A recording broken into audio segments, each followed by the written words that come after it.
Hello everyone, welcome to my channel C edu point by Shivani. तो आज हम start करने जा रहे हैं चैप्टर 7 यूनिट 3 अकाउंटिंग स्टैंडर्ड 11, जो कि हमारा the effect changes in foreign exchange rate. तो सबसे पहले देखते हैं ये चैप्टर कवर क्या क्या चीज़ें करेगा। अकाउंटिंग ट्रांजैक्शंस कैसे होती है फॉरेन करेंसीज़ में, और फॉरेन करेंसीज़ को हम अपने फाइनेंशियल स्टेटमेंट्स में किस तरीके से शो करते हैं, और फॉरवर्ड एक्सचेंज कॉन्ट्रैक्ट्स ये क्या होते हैं।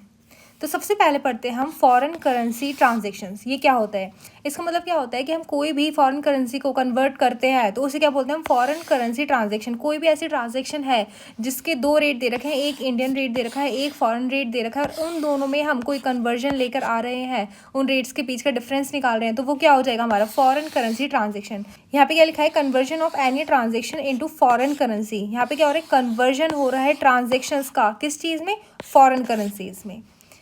इसके कुछ पॉइंट्स हैं कि हम फॉरेन एक्सचेंज किसे बोलते हैं। तो यहाँ पे अगर हम बाय या सेल कर रहे हैं किसी भी चीज़ का, गुड्स और सर्विसेज का, किस चीज़ में, फॉरेन एक्सचेंज में, तो वो क्या हो जाएगा हमारा foreign currency transaction. Next point क्या है, बोरो और lend funds become party to forward exchange contract. Forward exchange contract हम आगे पढ़ेंगे अभी क्या होता है।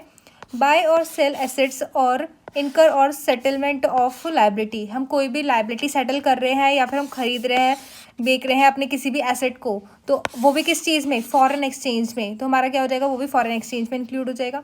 अब देखते हैं यहाँ पे हमारे पास टर्म है, एक है मॉनेटरी आइटम्स और एक होता है हमारा नॉन मॉनेटरी आइटम्स। इन दोनों टर्म से रिलेटेड एक क्वेश्चन भी आता है, वो हम पढ़ेंगे अभी लास्ट में जब हम सारे न्यूमेरिकल सॉल्व करेंगे। तो सबसे पहले देखते हैं हम मॉनेटरी आइटम्स क्या होते हैं हमारे। Monetary items are money held and assets and liabilities to be received और paid in fixed determinable amount of money. यानी कि मॉनेटरी आइटम्स हमारे मनी को कहा जाएगा, कोई भी ऐसी आइटम जिसको हम फिक्स्ड एक अमाउंट में कैलकुलेट कर सकते हैं वो हो जाएगी हमारी मॉनेटरी आइटम्स। एग्जांपल दे रखा है कैश, रिसीवेबल्स और पेबल्स, इनको हम एग्जैक्ट मनी की टर्म्स में मेजर कर सकते हैं, इसे बोलते हैं हम मॉनेटरी आइटम्स। नेक्स्ट आता है हमारा non monetary items. Non monetary items हमारे कौन कौन से होते हैं, are assets and liabilities other than monetary items, जो कि इस मॉनेटरी आइटम्स में नहीं आया होगा वो हो जाएंगे हमारे नॉन मॉनेटरी आइटम्स। इसके एग्जांपल दे रखे हैं हमारे एसेट्स, इन्वेंट्रीज एंड इन्वेस्टमेंट्स। जैसे कि हम इन्वेस्टमेंट क्या कर रहे हैं, इक्विटी शेयर्स में इन्वेस्ट कर रहे हैं, तो वो हो जाएगा हमारा नॉन मॉनेटरी। अब फॉर अवर ओन अंडरस्टैंडिंग हम एक चीज़ पढ़ेंगे, ये हमारा इंडिया है, यहाँ पे क्या हो रहा है, हमारा हेड ऑफिस है और बाहर कहीं है हमारा एक ब्रांच उसी का किसी फॉरेन कंट्री में। तो हम उस हेड ऑफिस को यहाँ पे हेड ऑफिस से नोट नहीं करते, हम उसे बोलते हैं रिपोर्टिंग एंटरप्राइजेस, जो कि अब हमारे इस चैप्टर में वर्ड यूज़ होने वाले हैं। नेक्स्ट होता है हमारा, अब हमारे एग्जाम्पल लेते हैं यूएसए है, यूएसए में एक ब्रांच है हमारी, तो उसे हम क्या बोलेंगे अब, फॉरेन ऑपरेशन। ये सिर्फ हमारी अंडरस्टैंडिंग के लिए था कि अगर हमारी ब्रांच कहीं बाहर कंट्री में है तो हम उसे क्या बोलेंगे, फॉरेन ऑपरेशन, और हमारा हेड ऑफिस अगर हमारे इंडिया में है तो हम उसे बोलेंगे रिपोर्टिंग एंटरप्राइजेस। नेक्स्ट देखते हैं अब हमारा कि फॉरेन ऑपरेशंस क्या क्या होते हैं। फॉरेन ऑपरेशन में हम किस किस चीज़ को इंक्लूड करते हैं, हमारी सब्सिडरी हो जाएगी, जॉइंट वेंचर हो जाएंगे, एसोसिएट कंपनी हो जाएगी, या फिर हमारे ब्रांचेस हो जाएंगे। ये दो पार्ट में डिवाइड होता है, एक होता है इंट्रीगल और एक होता है non integral foreign operations. Integral वाले क्या करता है, वो डिपेंडेंट होता है, यानी कि जिसकी अकाउंटिंग हेड ऑफिस कर रहा है उसे बोलेंगे हम इंट्रीगल फॉरेन ऑपरेशन। और नॉन इंट्रीगल वो हो जाएगा जो अपना काम खुद ही करता है, यानी कि इसमें क्या होता है, अपनी अकाउंटिंग खुद ही कर रहा है या फिर सेल और परचेज कर रहा है वो फॉरेन करेंसीज में कर रहा है, और अपनी प्रॉफिट एंड लॉस को वो खुद मेंटेन करता है। और यहाँ पे डिपेंडेंट ब्रांच हो जाएगी हमारी इंट्रीगल, जिसमें सारा काम उसका हेड ऑफिस करता है। अब सबसे पहले देखते हैं इंट्रीगल फॉरेन ऑपरेशंस में क्या दे रखा है यहाँ पे, carries on its business as if it were an extension of reporting enterprises. Here, change in foreign exchange rate affect individual monetary item of foreign operation। यहाँ पे क्या हो रहा है, जब हम अपने अकाउंट्स में चेंज करते हैं ना, फॉरेन एक्सचेंज रेट बनाते हैं स्टेटमेंट, तो जब हम इसे बनाते हैं तो यहाँ पे कुछ ये इस टाइप से तैयार की जाती है। यहाँ पे हम हर एक आइटम का नाम लिखते हैं, यहाँ पे डेबिट और क्रेडिट आइटम्स लिखते हैं, और यहाँ पे हम कन्वर्जन बताते हैं हर एक। जैसे यहाँ पे मशीन है, यहाँ पे डेप्रिसिएशन है, यहाँ पे ट्रेड रिसीवेबल्स है, डेटर्स है, कुछ भी है, उसका हर एक कन्वर्जन रेट लिखेंगे। यहाँ पे हम किस बेसिस पे उसे कन्वर्ट कर रहे हैं, ओपनिंग रेट पे या क्लोजिंग रेट पे, और उसके बाद जो यहाँ पे डेबिट और क्रेडिट अमाउंट आएगी उसको, हर एक अमाउंट को हमें इंडिविजुअल रिप्रेजेंट करना पड़ता है अपने बुक्स में। तो वो क्या दे रखा है यहाँ पे, ये किस चीज़ में होता है, इंटीग्रल फॉरेन ऑपरेशंस में। यहाँ दे रखा है clearly, here change in foreign exchange rate affects individual monetary items, individually हर एक मॉनेटरी आइटम को हम इंडिविजुअली कन्वर्ट करते हैं उसके फॉरेन एक्सचेंज रेट में और उसके बाद लिखते हैं every individual item change according to foreign exchange rate. Clear. अब क्या होता है हमारा नॉन इंटीग्रल फॉरेन ऑपरेशंस। इसमें क्या होता है, here change in foreign exchange rate affect reporting enterprises, यानी कि कोई भी हम फॉरेन एक्सचेंज रेट कर रहे हैं, अफेक्ट क्या करेगा, वो हमारी जो रिपोर्टिंग एंटरप्राइजेस होगी यानी कि हमारे हेड ऑफिस को अफेक्ट करेगा। वो भी किस चीज़ पे, हर एक एवरी इंडिविजुअल आइटम पे नहीं, यहाँ पे होगा नेट इन्वेस्टमेंट, जो भी हमारी नेट इन्वेस्टमेंट होगी उसमें जो चेंज आएगा वो करेंगे हम फॉरेन एक्सचेंज रेट से कैलकुलेट। जैसे कि हमने यहाँ पे अपना प्रॉफिट एंड लॉस अकाउंट बनाया और यहाँ पे हमारा सारे आइटम्स लिखने के बाद एक एग्जैक्ट नेट इन्वेस्टमेंट आ गई हमारी कि हमने नेट इन्वेस्टमेंट कितनी कर रखी है अपने ब्रांच अकाउंट में। तो यहाँ जो अमाउंट आएगी हमें सिर्फ उसे ही एक्सचेंज रेट के अकॉर्डिंग कैलकुलेट करना है और बाकी ये सारी टर्म्स ये सब नॉर्मल अमाउंट ही लिखी जाएंगी, कोई भी एक्सचेंज रेट नहीं आएगा। इंटीग्रल में क्या करते थे हम, हर एक आइटम को क्या करते थे, चेंज करते थे किस बेसिस पे, फॉरेन एक्सचेंज रेट के बेसिस पे। और यहाँ पे क्या हो रहा है, यहाँ पे हर एक आइटम चेंज नहीं हो रहा है, यहाँ पे सिर्फ नेट इन्वेस्टमेंट चेंज हो रही है किस बेसिस पे, फॉरेन एक्सचेंज रेट के according. Only the amount of net investment is change according to the exchange rate. ठीक है, फिर यहाँ पे क्या होता है, हम उसे कन्वर्ट करते हैं, ट्रांसलेशन मतलब कन्वर्ट करते हैं हम किस तरीके से, अगर हमें फिक्स्ड एसेट्स और डेप्रिसिएशन दे रखा है तो वो किस बेसिस पे चेंज होगा, डेट ऑफ परचेज रेट, यानी कि जिस दिन हमने परचेज किया है उस दिन क्या एक्सचेंज रेट चल रहा था, हम उस बेसिस पे इसे चेंज करेंगे। कब, ये सब चीज़ें कब होती है हमारी, जिस टाइम पे हम बैलेंस शीट तैयार करते हैं। नेक्स्ट क्या होता है इन्वेंट्री। इन्वेंट्री हम कैसे कैलकुलेट करते हैं, या तो हम कॉस्ट पे लिखते हैं या एनआरवी पे लिखते हैं। अगर हम कॉस्ट वाला मेथड यूज़ कर रहे हैं तो हम कौन सी डेट लिखेंगे, डेट ऑफ कॉस्ट अकर्ड, यानी कि जिस दिन वो कॉस्ट अकर्ड हुई थी उस दिन। और एनआरवी पे अगर कैलकुलेट करेंगे तो क्लोजिंग डेट रेट, यानी कि जो हमारी क्लोजिंग डेट होगी उस दिन क्या रेट चल रहा है हम वो डेट लिखेंगे इन्वेंट्री के लिए। यहाँ पे क्या दे रखा है, नॉन इंटीग्रल में ऑल एसेट्स एंड लायबिलिटीज किस चीज़ पे रिकॉर्ड होंगे, क्लोजिंग डेट रेट, यानी कि जिस दिन हमारी बैलेंस शीट क्लोज हो रही है उस दिन क्या रेट चल रहा है उस पर। और फिर ऑल इनकम एंड एक्सपेंसेस, यानी कि जितने भी हमारे इनकम और एक्सपेंसेस होंगे वो एक्चुअल रेट या फिर एवरेज रेट। एवरेज रेट हम कैसे कैलकुलेट कर देंगे, opening rate plus closing rate divided by 2। Clear. अब इनका जो एक्सचेंज डिफरेंस आता है, यानी कि एक्सचेंज रेट हमेशा सेम तो रहता नहीं है, वो फ्लक्चुएट होता रहता है। अब जो हमारा एक्सचेंज डिफरेंस कैलकुलेट होगा इंटीग्रल और नॉन इंटीग्रल के बेसिस पे, तो वो कैसे करेंगे, अगर हमारा इंटीग्रल में आ रहा है exchange difference is recognised as income और expenses in profit and loss account, वो हम कैलकुलेट करेंगे कि हमें इनकम हो रही है या एक्सपेंस हो रहा है और उसको कहाँ रिकॉग्नाइज कर देंगे, प्रॉफिट एंड लॉस अकाउंट में। और नॉन इंटीग्रल में कैसे कैलकुलेट करेंगे, is accumulated in foreign currency translation reserve, हम क्या बना देंगे, फॉरेन करेंसी ट्रांसलेशन रिजर्व बना देंगे जब तक वो नेट इन्वेस्टमेंट डिस्पोज नहीं हो जाती। और इस फॉरेन करेंसी ट्रांसलेशन रिजर्व को हम कहाँ शो करेंगे, under share holders fund as reserve and surplus, यानी कि शेयर होल्डर फंड्स में जब हम बैलेंस शीट तैयार करते हैं एज पर शेड्यूल 3 तो उसमें हम क्या दिखाते हैं, शेयर होल्डर फंड्स बनाते हैं, उसमें पहला आता है शेयर कैपिटल, देन आता है रिजर्व एंड सरप्लस, तो हम रिजर्व एंड सरप्लस में इसका रिजर्व बना के शो कर देंगे। अब ये फॉरेन करेंसी ट्रांसलेशन रिजर्व हमारा कब तक चलता है, क्या बताया था, जब तक हमारी नेट इन्वेस्टमेंट डिस्पोज नहीं हो जाती। अब यहाँ पे हमने क्या लिखा है, जब तक ब्रांच में इन्वेस्टमेंट कर रखी है, यानी कि हमने जब भी कोई हमारी ब्रांच है उसमें हमने इन्वेस्टमेंट कर रखी है, जब तक ये इन्वेस्टमेंट ख़त्म नहीं हो जाती, जब तक ये वाला रिजर्व कंटिन्यू चलता रहेगा। जिस दिन वो नेट इन्वेस्टमेंट डिस्पोज हो जाएगी उस दिन ये रिजर्व भी हम अपने अकाउंट्स में शो नहीं करेंगे। नेक्स्ट क्या आता है हमारा, indicators of non integral foreign operation, their activities are carried out with significant degree of autonomy. Autonomy मतलब होता है हमारा पावर। इंडिपेंडेंट ब्रांच के पास ऐसी कौन कौन सी पावर्स हैं जो कि होने वाली एक्टिविटीज़ को कैरी कर सकती हैं। इंडिपेंडेंट ब्रांच में क्या होता है, इंडिपेंडेंट ब्रांच अपने सारे खर्चे खुद ही निकालती है। तो यहाँ पे भी इसी पॉइंट में वही दे रखा है कि जितने भी ऑपरेशंस वो कैरी करती है उनसे वो अपनी एक्टिविटीज़ के लिए खुद ही फाइनेंस इकट्ठा कर लेती है। नेक्स्ट क्या होता है हमारा, their sales are mainly in foreign currencies. Independent branch अपनी सारी सेल्स और परचेज किस में करती है, फॉरेन करेंसीज में करती है। नेक्स्ट क्या है, translation with reporting enterprise are not high in proportion, यानी कि रिपोर्टिंग एंटरप्राइजेस से, जैसे हमारी एक ब्रांच है, यहाँ हमारा हेड ऑफिस है जिसे हम फॉरेन ऑपरेशन बोलते हैं, इसे हम रिपोर्टिंग एंटरप्राइजेस बोलते हैं। तो इन दोनों के बीच में जो भी कोई भी ट्रांजेक्शन होती है वो ज़्यादा नहीं होती, वरना क्या होता है, अगर कोई भी हेड ऑफिस से कोई भी ब्रांच के बीच में ट्रांजेक्शन होती है वो ज़्यादा से ज़्यादा कैलकुलेट की जाती है।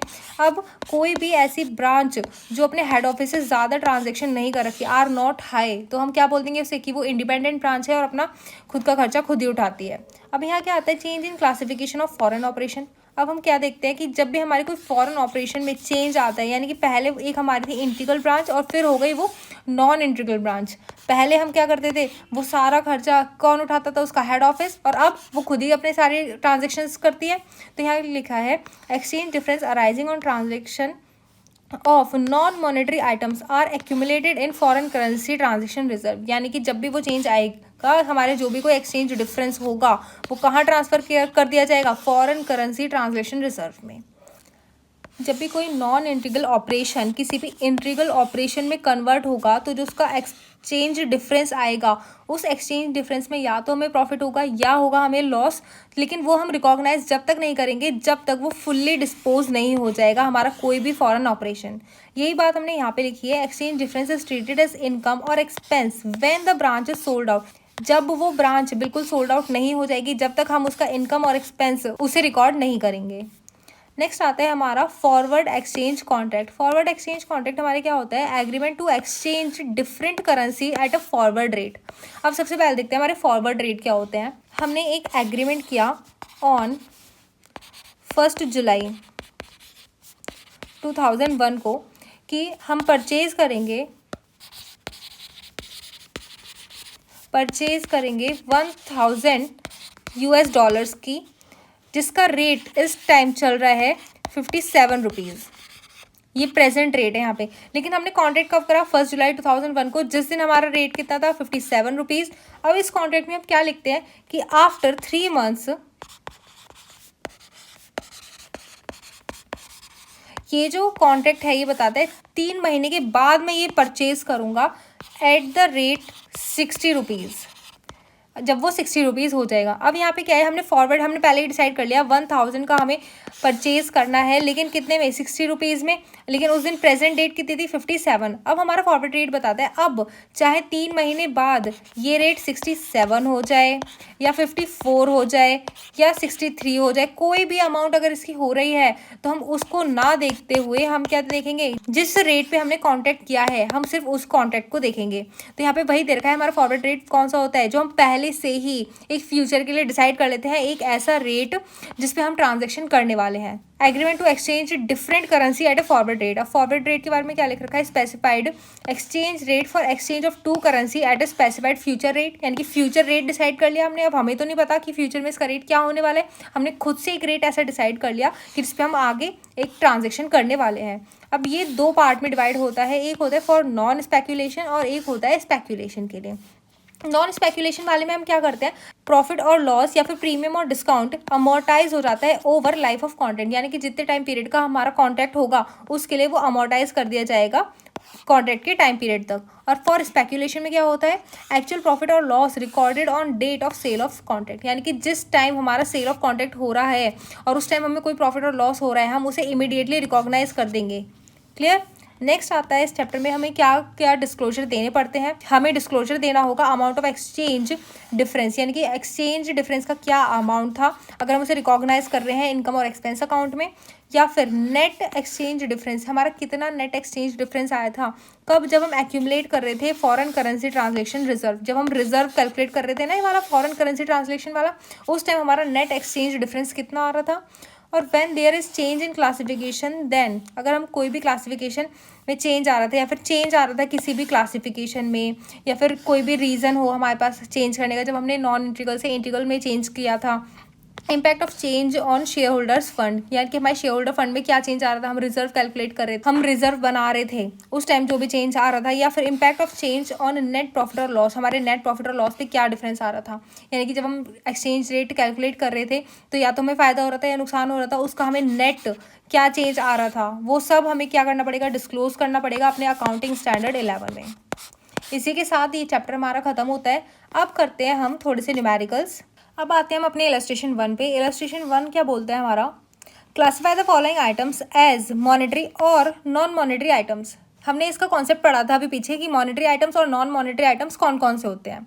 तो देखते हैं, हमारे मॉनेटरी आइटम्स होते हैं कैश, रिसीवेबल्स और पेबल्स, जो कि फिक्स्ड डिटरमाइनेबल अमाउंट्स होती हैं एक मनी की। और नॉन मॉनेटरी कौन कौन से होते हैं हमारे, एसेट, इन्वेंट्रीज और investments like investment in equity shares. तो वापस जाते हैं हम अपने क्वेश्चन पे और देखते हैं हमारा क्वेश्चन क्या कह रहा था कि क्लासिफाई करने थे किस किस को, इन्वेंट्रीज को, ट्रेड रिसीवेबल्स को, इन्वेस्टमेंट इन इक्विटी शेयर्स को, प्रॉपर्टी प्लांट एंड इक्विपमेंट को। अब हमें इसका आंसर पता है कि इन्वेंट्रीज क्या होती है हमारी, नॉन मॉनेटरी। ट्रेड रिसीवेबल्स क्या होते हैं हमारे, monetary. Investment in equity shares, non monetary. और प्रॉपर्टी प्लांट एंड इक्विपमेंट भी हमारा होता है non monetary item. Clear. Next आते हैं अब हमारा इलस्ट्रेशन 2। हमारा इलस्ट्रेशन 2 क्या बोलता है हमसे कि गुड्स परचेज करे गए 1 जनवरी 2001 में $, 15,000, जिस टाइम एक्सचेंज रेट चल रहा था 75 रुपीज़ का। फिर जिस दिन हमारी बुक्स क्लोज होनी थी 31 मार्च 2001 में, उस दिन एक्सचेंज रेट था हमारा 74 का।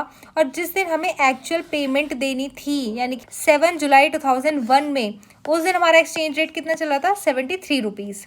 You are required to ascertain the loss या फिर गेन, हमें जो भी हो रहा है, to be recognised for financial year ended 31 March 2001 and 31 March 2002 as per accounting standard 11। तो सबसे पहले जिस दिन हमारी बैलेंस शीट बन रही थी उस दिन रेट था हमारा 74 और जिस दिन कॉन्ट्रैक्ट हुआ है उस दिन था 75। यानी कि पहले हमें 75 के अकॉर्डिंग पैसे देने थे, फिर हमें 74 के अकॉर्डिंग देने थे। यानी कि यहाँ पे जब इंडियन रुपी गिरता है तो हमें क्या होता है यहाँ पे, प्रॉफिट। और हमें प्रॉफिट कितना हो रहा है, 75 माइनस 74, कितने का, ₹1 का। तो हमारा $, कितना था, 15,000 मल्टीप्लाई ₹1, तो ये कितना आ जाएगा यहाँ पे, 15,000 का हमें हो गया प्रॉफिट। और ये कब का है, एट 31 मार्च 2001। तो हमने ये तो निकाल लिया 2001 में कब हो रहा था। अब निकालेंगे एट 31 मार्च 2002 का प्रॉफिट। अब वो कैसे निकालेंगे, जिस दिन हमने पेमेंट करी थी 7 जुलाई 2001 में, उस दिन रेट कितना था, 73। और हमने बैलेंस शीट में लास्ट टाइम मेंशन कितना किया था, 74। तो यहाँ पे हमें प्रॉफिट कितना हो रहा है, 74 माइनस 73, तो कितना है यहाँ पे, ₹1 का प्रॉफिट। $, कितने थे हमारे पास, 15,000 के। तो profit at the end of 31/3/2002 is equal to 15,000 multiply 1 is equal to 15,000 rupees. और ये कहाँ ट्रांसफ़र होगा, प्रॉफिट एंड लॉस अकाउंट में। अब यहाँ पे क्या हो रहा था, हमारे पहले एक्सचेंज रेट जितना था उस दिन कितना था, 74 रुपीज़। और जिस दिन हमने एक्चुअल परचेज़ किया था वो था हमारा 75 का। तो इस टाइम हमारा प्रॉफिट हो गया ₹1 का। नेक्स्ट टाइम जब हमने देखा प्रॉफिट एक्सचेंज रेट और ज़्यादा गिर गया ₹1 से, तो हमें 15,000 का फिर से प्रॉफिट हो गया। वो नेक्स्ट ईयर हम शो कर देंगे 31 मार्च 2002 की, जब हम बैलेंस शीट तैयार करेंगे। अब देखते हैं हम अपना नेक्स्ट इलस्ट्रेशन 3। ये क्या बोलता है, Kalam Limited borrowed $, 4,50,000 on 1st January 2001, which will be repaid as on 31st July 2001. Kalam Limited prepares financial statement ended on 31st March 2001. Rate of exchange between reporting currency यानी कि Indian rupees में and foreign currency यानी कि $, में on different dates are as under. यानी कि 1 जुलाई को जिस दिन कॉन्ट्रैक्ट हुआ था उस दिन कितना था, और जिस दिन बैलेंस शीट तैयार हो रही थी उस दिन कितना था, और जिस दिन हमें क्या करने थे, बोरो करने थे $4,50,000, उस दिन रेट कितना था। तो ये सेम क्वेश्चन हमने अभी ऊपर किया था, जहाँ पे हमने क्या कैलकुलेट किया था, प्रॉफिट कैलकुलेट किया था। किस लिए, क्योंकि रेट जो था वो कम होता जा रहा था। जैसे जैसे रेट कम होगा हमारा प्रॉफिट बढ़ता जाएगा, यानी कि पहले हमें किसके अकॉर्डिंग 75 के अकॉर्डिंग देना था। फिर हमने देखा जब बैलेंस शीट तैयार की हमारा अमाउंट कितना था, 74 रुपीज़ था, और हमने देखा कि 54 इंटू 74 करेंगे तो हमारा रेट कम आएगा एज़ कम्पेयर टू मल्टीप्लाई 75 से। तो जैसे जैसे रेट कम होगा हमारा प्रॉफिट बढ़ता चला जाएगा। जिस दिन बैलेंस शीट तैयार हुई उस दिन वाला प्रॉफिट हमने कैलकुलेट कर दिया, उसी साल प्रॉफिट एंड लॉस अकाउंट में दिखा दिया, और जिस दिन क्या करा था एक्चुअल पेमेंट हुई थी उसी के फाइनेंशियल ईयर में हमने नेक्स्ट ईयर का प्रॉफिट दिखा दिया। अब इसी क्वेश्चन में क्या दे रखा है, ये सेम क्वेश्चन है। यहाँ पे क्या हो रहा है, रेट बढ़ रहा है धीरे धीरे। अगर रेट बढ़ रहा है तो हमें यहाँ पे क्या हो रहा है, लॉस। यानी कि पहले हम 48 के अकॉर्डिंग प्राइस देने वाले थे, लेकिन अब हम किसके अकॉर्डिंग देंगे, 49 के, जिस दिन हमारी बैलेंस शीट तैयार हो रही है। और देखा जाए हम जिस दिन एक्चुअल पेमेंट कर रहे हैं उस दिन कितना है और ज़्यादा रेट हमारा बढ़ गया, तो यहाँ पे क्या हो जाएगा, हमें लॉस। तो इसे हम कैलकुलेट कैसे करेंगे, फॉर 31 मार्च 2001 लॉस कितने रेट से आया, यानी कि पहले हमें कितने पे करने थे, 48, और अब कितने पे करने होंगे हमें एज पर बैलेंस शीट 49, यानी कि 1 रुपीज़ का लॉस आ गया। और हमें कितने US डॉलर परचेज करे थे, 4,50,000, तो loss 1 multiply 4,50,000 is equal to 4,50,000। और ये हम कहाँ शो करेंगे, प्रॉफिट एंड लॉस अकाउंट में, कब, और 31 मार्च 2001 में। क्लियर, क्योंकि हमने परचेज कब करा था, 1 जनवरी 2001 में। हमारे कौन से फाइनेंशियल ईयर में आता है, 2000 से 2001 में। अब नेक्स्ट क्या देखा हमने, ये अमाउंट जिस दिन हमें एक्चुअल पेमेंट करनी है ये 0.5 रुपीज़ से और ज़्यादा बढ़ गई, यानी कि हमें और ज़्यादा लॉस हो गया 0.5 रुपीज़ का। तो ये हम कब मेंशन करेंगे, इस वाले फाइनेंशियल ईयर में। और ये डेट हमारे कौन सी फाइनेंशियल ईयर में आती है, 2001 से 2002 में। क्लियर। अब लिखेंगे फॉर 31 मार्च 2002 हमें लॉस कितने का हो रहा है, बैलेंस शीट डेट के टाइम पे कितनी अमाउंट थी, 49, और उसके बाद जब हमें एक्चुअल पेमेंट करनी है, जब हमारे अमाउंट है 49.05, तो हमें कितने का लॉस हो रहा है, 0.5 रुपीज़ का। तो टोटल अमाउंट जो हम अपने प्रॉफिट एंड लॉस अकाउंट में दिखाने वाले हैं वो कौन सी होने वाली है हमारी, for profit and loss account कितने US डॉलर थे, 4,50,000 मल्टीप्लाई 0.5, तो ये हो जाएगा हमारा 225 एंड 000, यानी कि 2,25,000 रुपीज़ का हमें हो रहा है लॉस। और ये कहाँ शो करने वाले हैं हम, प्रॉफिट एंड लॉस अकाउंट में। ठीक है, इसी के साथ हमारा इलस्ट्रेशन 3 भी कंप्लीट हो जाता है। अब देखते हैं हम अपना इलस्ट्रेशन 4। ये क्या बोलता है हमसे, Rao limited purchase a plant for US dollar 1 lakh rupees का on 1 February 2001, payable after 3 months, 3 महीने बाद पे किया गया है। यानी कि फेब से अगर हम 3 मंथ्स कैलकुलेट करें तो ये कब हो जाएगा, मई में, 1 मई को।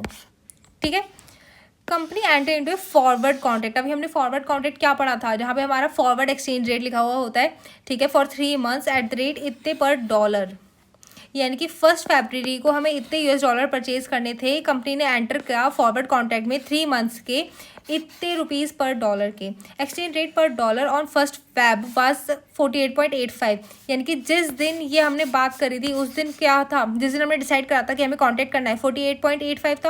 और कितने रुपए में हमने डिसाइड करा कि हमें आगे जाके 3 महीने बाद कितने रुपीज़ पर डॉलर हमें पेमेंट करनी है, 49.15। How will you recognise the profit और loss on forward contract in the books of Rao limited. जिस दिन हम कॉन्ट्रैक्ट करते हैं उस दिन का अगर हमें रेट दे रखा होता है तो उस रेट को बोलते हैं हम स्पॉट रेट, और जिस दिन हमें कॉन्ट्रैक्ट करना है वो हो जाएगा हमारा फॉरवर्ड रेट। अब देखा जाए तो हमें यहाँ प्रॉफिट हो रहा है या लॉस, हमारा स्पॉट रेट कम है, फॉरवर्ड रेट ज़्यादा है, यानी कि हमें पहले कम पे करना था अब हमें ज़्यादा पे करना पड़ता है, तो यहाँ क्या हो जाएगा, हमें लॉस। अब हम देखेंगे लॉस कितने का हुआ हमें, loss equal to forward rate minus spot rate. Forward rate कितना था 49.15 और स्पॉट रेट कितना है 48.85। हमें लॉस कितने रेट का हुआ है फिर यहाँ पर 0.3 रुपीज़ का, और हमने जो एक्चुअल परचेज की थी वो कितनी थी 1 लाख रुपीज़ की। तो यहाँ क्या लिखेंगे हम, लॉस की अमाउंट फॉर 3 मंथ्स।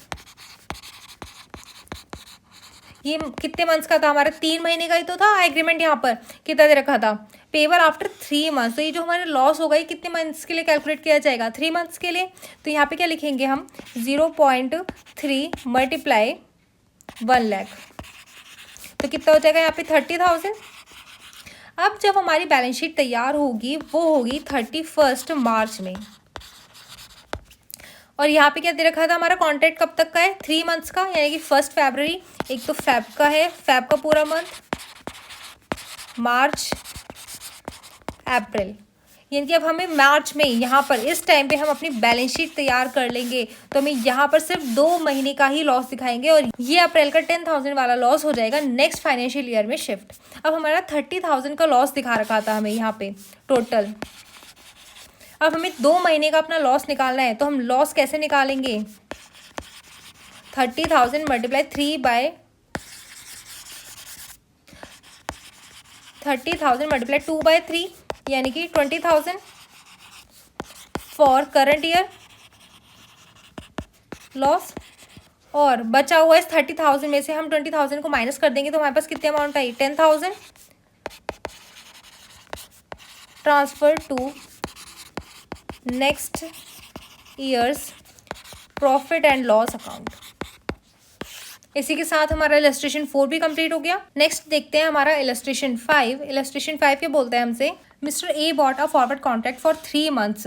वही कि एक फॉरवर्ड कॉन्ट्रैक्ट हुआ है कितने टाइम पीरियड के लिए, 3 मंथ्स के लिए। यूएस डॉलर कितने हैं, 1 lakh rupees on 1 December at 47.10, यानी कि जो हमारा कॉन्ट्रैक्ट हुआ है ना कि फॉरवर्ड कॉन्ट्रैक्ट, यानी कि जो फ्यूचर में अमाउंट पे करनी है हमें, वो कौन सी अमाउंट पे करनी है, 47.10 रुपीज़, जबकि उस दिन कितना दे रखा था रेट, 47.02। 1 दिसंबर को हमारा था 47.02, कॉन्ट्रैक्ट हुआ 47.10 का। On 31 December when he close his books exchange rate was $1 47.15, यानी कि 31 दिसंबर को 47.15 दे रखा था। ऑन 31 जनवरी ही decide to sell the contract at 47.18 per dollar. Show how the profit from the contract will be recognised in the books. तो हम क्या करते हैं, हम ये सारी चीज़ें छोड़कर हम सिर्फ ये देखेंगे हमने सेल कितने अमाउंट पे किया। तो सेल वाली अमाउंट कितनी है, 47.18, और फॉरवर्ड कॉन्ट्रैक्ट के अकॉर्डिंग हमारी अमाउंट कितनी थी, 47.10। तो हम पहले पे करना था हमें 47.10, जिस टाइम हमने परचेज़ किया था, लेकिन अब हमने उससे ही सेल कर दिया 47.18 में। हमें इतने पे करने थे लेकिन अब हमें इतने मिल रहे हैं, तो यहाँ क्या हो रहा है हमारा प्रॉफिट। क्लियर। अब इस प्रॉफिट को हम किस तरीके से दिखाएंगे, तो सबसे पहले हम एक्सचेंज रेट निकालेंगे प्रॉफिट का, यानी कि 47.18 पे हम सेल करने वाले थे और 47.10 हमें इस कॉन्ट्रैक्ट की एक्चुअल प्राइस पे करनी थी। तो हमें फ़ायदा कितने का हो गया, 0.08 रुपीज़ का। और हमारी अमाउंट कितनी थी, 1 लाख रुपीज़। तो amount of profit is equal to 0.08 multiply 1 lakh which is 8,000 rupees. और ये कहाँ चला जाएगा, हमारा प्रॉफिट एंड लॉस अकाउंट में, इसी करंट ईयर में। क्लियर। अब देखते हैं हम अपना इलस्ट्रेशन 7। इलस्ट्रेशन 7 क्या बोलते हैं हमसे, एक बिजनेस है जिसका हेड ऑफिस कहाँ पे है, कलकत्ता में है, हैज़ अ ब्रांच, इसकी ब्रांच यूके में है। The following is trial balance of branch account at 31 March 2004। तो ये यूके ब्रांच ने एक ट्रायल बैलेंस बना रखा है एक ब्रांच ऑफिस का, तो उसमें सारी अमाउंट्स उसने अपने रेट के अकॉर्डिंग दे रखी है, जैसे कि मशीनरी, डेटर्स, ओपनिंग स्टॉक और good receive from head office, यानी कि हेड ऑफिस से जो भी गुड्स रिसीव हुए उसकी अपने करेंसी के अकॉर्डिंग, और जो उसकी एक्चुअल प्राइस है अकॉर्डिंग टू इंडियन करेंसी वो भी दे रखी है। सेल दे रखी है, purchase, wages, salary, cash, remittance to head office, यानी कि हेड ऑफिस से कितना मिला या हेड ऑफिस को कितना दिया वो अमाउंट दे रखा है, और क्रेडिटर्स की अमाउंट दे रखी है। तो हमसे क्वेश्चन में क्या दे रखा है एडजस्टमेंट में, closing stock at branch is 700 pounds on 31 March 2004। Depreciation दे रखा है 10% चार्ज हो रहा है मशीनरी पर। प्रिपेयर करना है trial balance after been converted in Indian rupees, Indian rupees में कन्वर्ट करने के बाद हमें ट्रायल बैलेंस तैयार करना है। और एक्सचेंज रेट किसका दे रखा है हमें, पॉन्ड्स का, on different date as follows.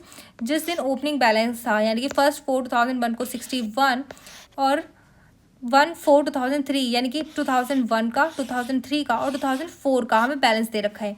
2001 और 3 में हमने कब देखा है ओपनिंग बैलेंस, और 2004 का क्या है हमारे पास क्लोजिंग बैलेंस। अब इन सब का अब हमें इंडिविजुअल रेट निकालना है, तो हम कैसे निकालेंगे, किस रेट पे हम उसे कैलकुलेट करेंगे।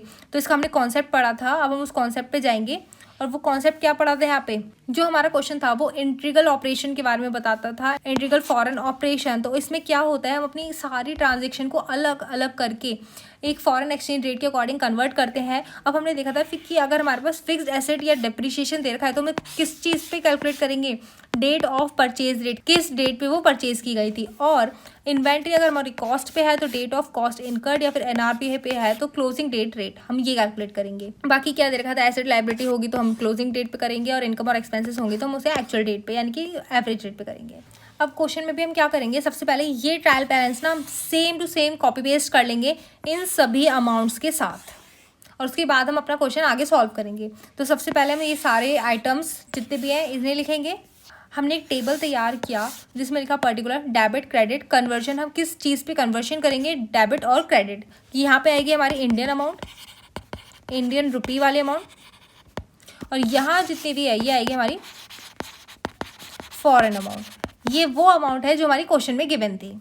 अब हमने भाई सब सारी चीज़ें लिख दी, मशीनरी हो गई, डेटर्स हो गए, opening stock, goods receive from head office, sale purchase, wages, salary, cash, remittance to head office का अकाउंट हो गया, और क्रेडिटर्स। और फिर उसके बाद जब हम इन सबको कैलकुलेट करेंगे तो हमारे पास आएगा एक एक्सचेंज रेट डिफरेंस। उसके बाद हम लास्ट में लिखेंगे कि हमारा क्लोजिंग स्टॉक क्या था और हमारा डेप्रिशिएशन क्या था। तो सबसे पहले अब हम इनकी अमाउंट लिखते हैं कि इन सब की अमाउंट क्या क्या थी। अब हमने यहाँ पे सारी अपनी आइटम्स लिख ली जो कि हमें क्वेश्चन में ऑलरेडी गिवन थी। क्वेश्चन में गिवन था हमारा मशीनरी की वैल्यू 5000, डेटर्स की 1600, ओपनिंग स्टॉक 400, 6100, ये सभी हम एज इट इज उतार लेंगे सेम जैसे कि हमारे क्वेश्चन में दे रखा था। डेबिट साइड हम सारी डेबिट की अमाउंट लिखेंगे, क्रेडिट साइड हम सारी क्रेडिट की अमाउंट लिख देंगे। अब यहाँ पे हम लिखेंगे कि हम इन सभी चीज़ों को किस बेसिस पे कन्वर्ट करने वाले हैं। तो हमें क्योंकि पता है कि जब हम मशीनरी की बात करेंगे तो हम मशीनरी किस डेट पे कन्वर्ट करेंगे, जिस डेट पे वो ट्रांजैक्शन हुई थी, और उसके लिए हमें यहाँ पे ऑलरेडी डेट दे रखी है क्योंकि हमारा फाइनेंशियल ईयर 2003 और 2004 वाला था, तो इसका ओपनिंग और क्लोजिंग तो हमें दे ही रखा था। साथ में ये जो 2001 की हमें 61 रुपीज़ वाली डेट दे रखी है, ये कौन सी डेट है, जिस दिन हमने मशीनरी परचेज की थी, उसकी ट्रांजेक्शन हुई थी। तो मशीनरी का जो कन्वर्जन होगा वो किस बेसिस पे होगा, ट्रांजेक्शन डेट। तो हम यहाँ पर वही लिखेंगे ट्रांजेक्शन डेट।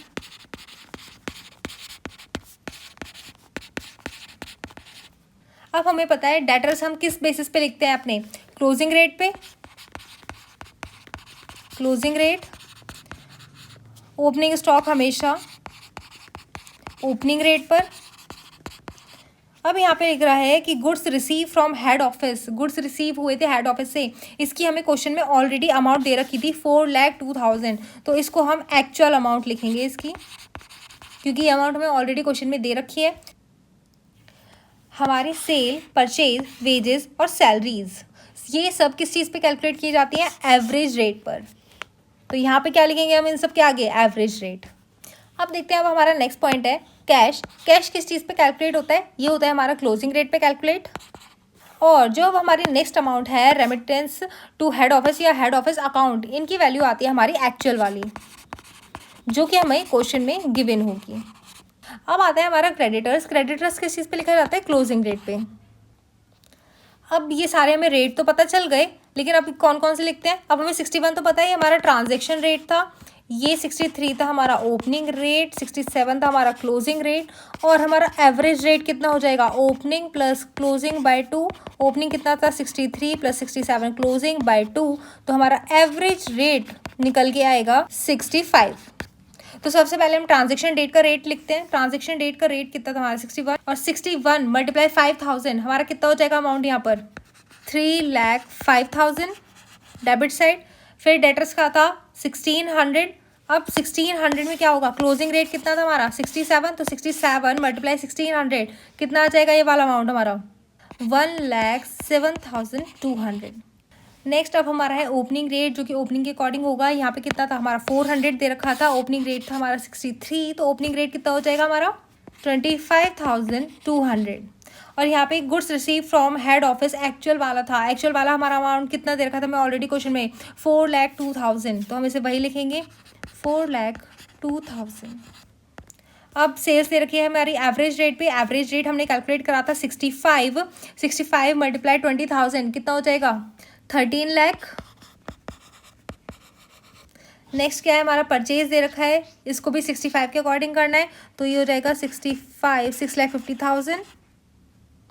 नेक्स्ट क्या है, हमारा वेजेस दे रखा है, वेजेस हो जाएगा हमारा 65,000, सैलरीज हो जाएगी हमारी यहाँ पे 78,000 की, और कैश हो जाएगा हमारा क्लोजिंग रेट, और क्लोजिंग रेट हमारा कितना था 67 क्लोजिंग रेट। तो हम 67 की मल्टीप्लाई करेंगे 3200 में, और हमारा क्लोजिंग रेट आएगा इसका कैश का 214400। अब रेमिटेंस टू हेड ऑफिस दे रखा है, हमें इसके एक्चुअल अमाउंट दे रखी होगी क्वेश्चन में 1,91,000, तो इसको हम लिखेंगे 1,91,000।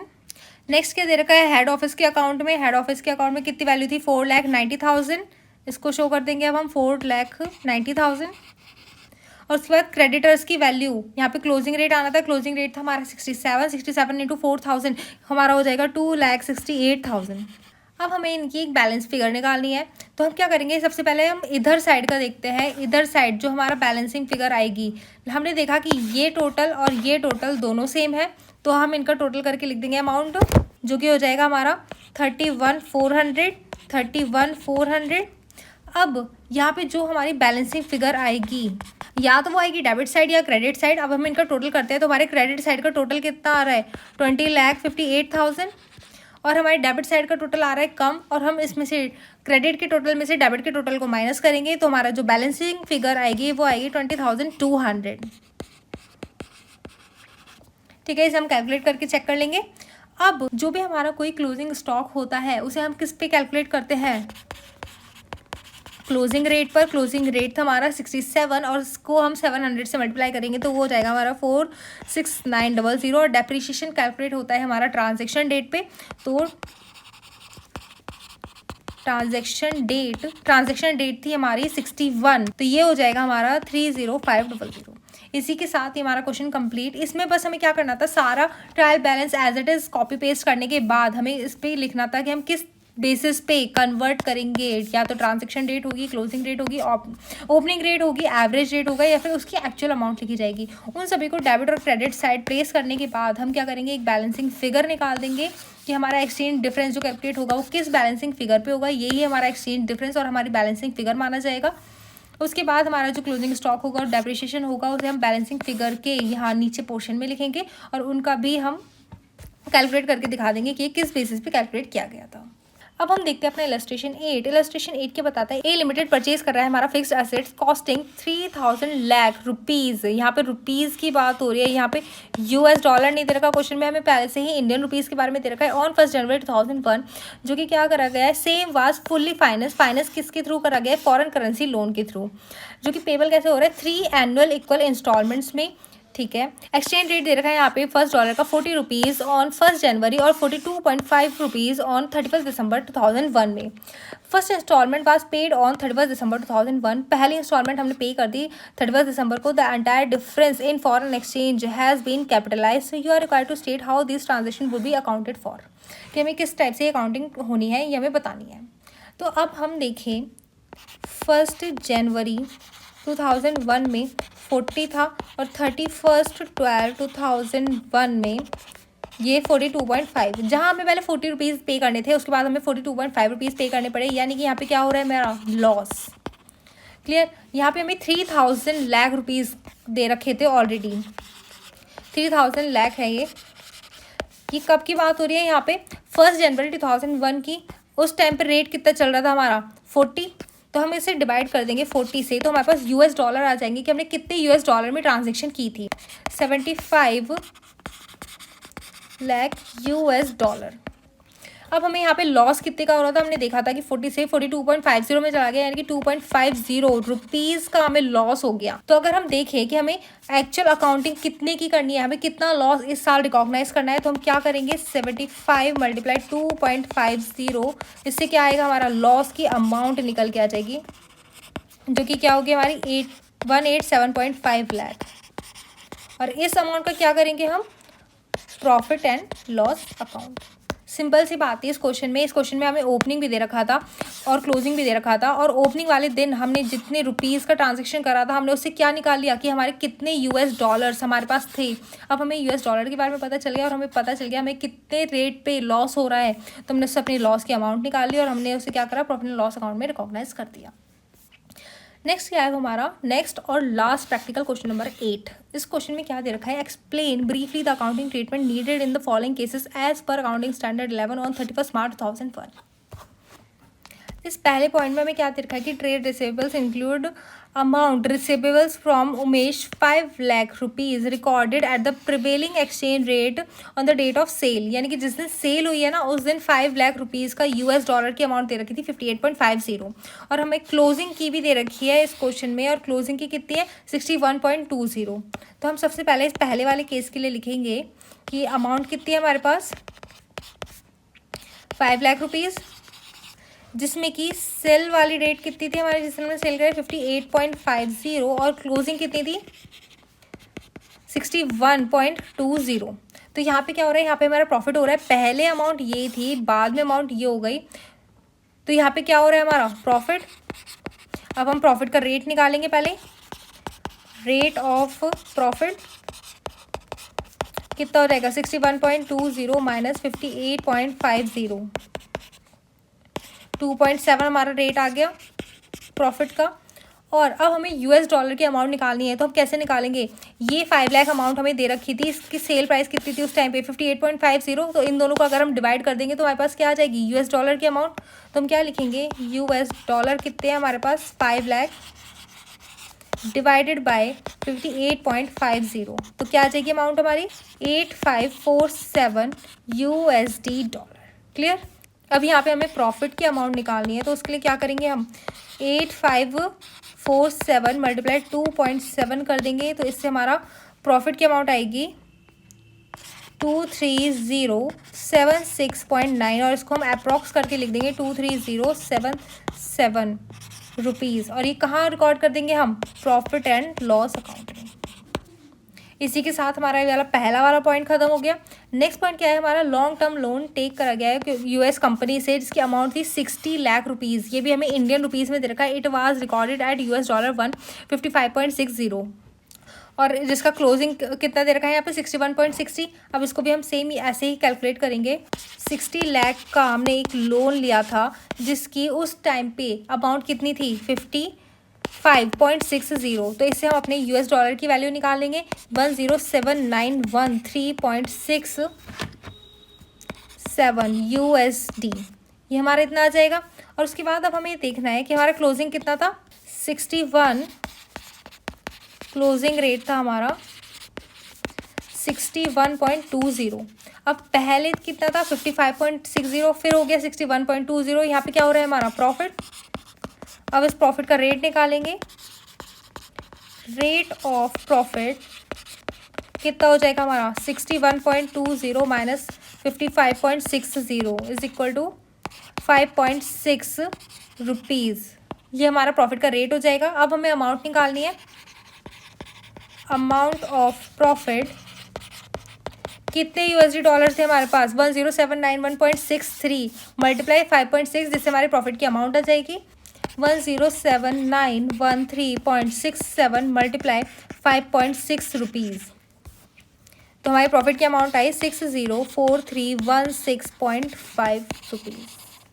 और इसको भी हम कहाँ पे दिखा देंगे, प्रॉफिट एंड लॉस अकाउंट में, क्रेडिट साइड, क्योंकि हमारा प्रॉफिट आ रहा था।